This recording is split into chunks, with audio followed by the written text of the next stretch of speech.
I'm really good at seeing the specks in Nan's eyes. Right. Man, I got a PhD in her specs. All right.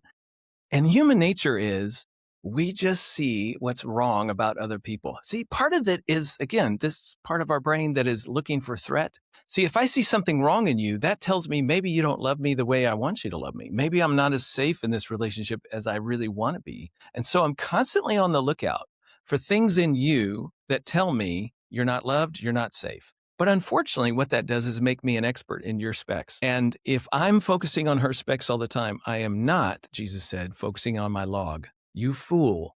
He says, Ron, you fool, first take the log out of your own eye. Then you will see clearly to take this, to help the other person with the speck in their eye. So before I could be an asset for her around specs, I got to deal with me. This is the way of humility. Pride says, well, I'm fine. It's you, babe, that you need to get some change going on in your life. That's what pride leads us to do.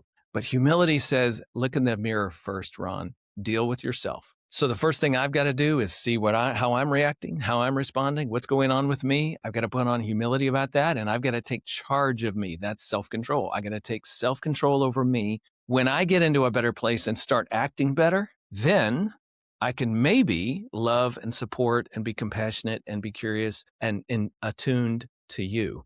I can bring the best of me to you and our usness. Now, all of a sudden, I'm bringing a better me, not a reactive, painful me, but a loving, self-giving me. That's bound to make a difference for our us, even if the other person, in my case, even if Nan isn't responding back. We had a series of over the last 40 years, I would say there were many, many times where she was loving me and I wasn't giving much of anything. And the opposite was also true in different seasons of our life. The point is, I'm called to be the better me, not to fix her specs. This is going to help. When both partners are dealing with the logs in their own eye, oh my goodness. I mean, Nan would tell you if she was sitting right here, she would say, you know what? 20 years ago, we'd have a fight. It would last 2 or 3 days. It would escalate. It would decline. It would go back up again, and we would drop it. And then 2 weeks later, we would just sort of go back to life and never really resolve it. We didn't really get anywhere around that issue.